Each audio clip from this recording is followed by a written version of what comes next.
अपने गठन के महज 4 महीनों में ही नशे की जहरीली दुनिया के स्वयंभू सरगनाओं तथा कथित बेताज बादशाहों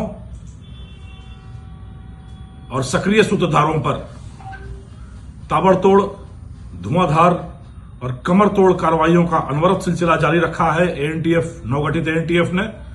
और आज 25वीं बड़ी कार्रवाई करते हुए ऐसे अपराधियों पर वज्रपात करने की सिल्वर जुबली बनाई है एएनटीएफ ने। 25वीं कड़ी के रूप में आज हाथ आया है मेवाड़, मध्य प्रदेश और राजस्थान के सीमावर्ती जिलों का कुख्यात तस्कर कंवरलाल पुत्र ओंकार लाल, निवासी निकुंभ, चित्तौड़, राजस्थान। यह राज्य के टॉप 25 में शामिल था। पिछले 4 वर्षों से फरार रहकर मेवाड़ और मारवाड़ की सरजमी पर लगातार नशे का कारोबार फलने फूलने और पनपाने का दुरूह कार्य बड़ी आसानी से करता रहा कंवरलाल। अपनी फरारी के दिनों में यह मध्य प्रदेश में गायब रहा। काम करने का तरीका बड़ा ही रोचक था कि यह मध्य प्रदेश और राजस्थान के सीमावर्ती जिलों से अपनी गारंटी पर बड़े बड़े माल उठाकर अपने घर में, अपने गोदाम में रखता और मेवाड़ और मारवाड़ के फुटकर खुदरा विक्रेताओं को एक ढाबे पर बुलाता और वहां से उनकी गाड़ी स्वयं अपने गोदाम पर ले आकर भरकर लाकर दे देता। इस प्रकार पिछले 4 वर्षों में इतनी शातिर अंदाज में इसने अपना काम चलाया कि इस पर बहुत ही कम मुकदमे दर्ज हो पाए। पिछले 17 वर्ष में आधा दर्जन से ज्यादा प्रकरण इस पर दर्ज नहीं हो पाए। न तो यह अपने ग्राहकों को अपना ठिकाना बताता और कई ग्राहकों को यह अपना नाम रमेश या दिनेश बताकर रखता।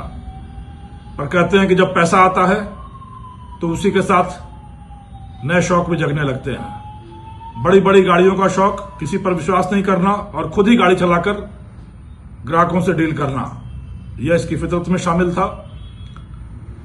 ऐसे ही करीब 1-2 महीने पहले किसी गाड़ी में डील पर जाते हुए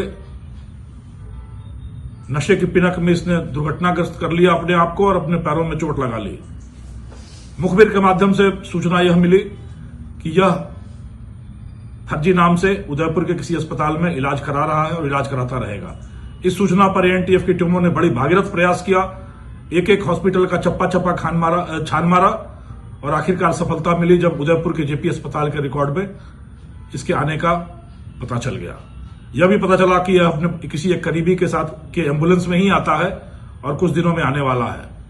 एएनटीएफ ने वहीं जाल बिछाया उदयपुर के जेपी अस्पताल में और आज जब वही एम्बुलेंस घायल दिनेश को लेकर उसकी पट्टियां बदलवाने के लिए अस्पताल में पहुंची तो चाक चौबंद और मुस्तैद टीम ने वहीं से दबोच लिया।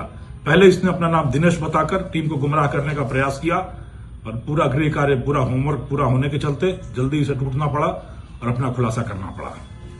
कहते हैं एक ही टकसाल से, एक ही सांचे से ढल कर निकलते हैं ऐसे सारे कुख्यात तस्कर। कंवरलाल की कहानी भी ऐसी ही रही है। 8वीं में फेल होने के बाद आवारागर्दी करना, पिता के द्वारा किसी रोजगार में लगाने का प्रयास करना, फिर दूरस्थ इलाके में महाराष्ट्र में काम सीखने के लिए भेजना और महाराष्ट्र के होटलों में वेटर का काम करते हुए नशे के व्यापारियों की आमद रफ्त देखी, उनकी समृद्धि देखी, उनका बड़ा जीवन देखा और उसमें फिसल गया कंवरलाल। स्वयं गांव में आकर नशे का बड़ा धंधा शुरू किया। पहले तो परिवार ने विरोध किया और जब पैसे आने लगे तो उस पैसे की चमक के आगे बदनुमा काला दाग बदनामी का धुंधला पड़ता गया। परिवार भी साथ जुड़ता गया और नशे का धंधा परवान चढ़ता गया। ऐसा परवान चढ़ा कि पिछले 4 सालों में ही यह राज्य के टॉप 25 में शुमार हो गया। और बकरे की मां कब तक खैर मनाएगी?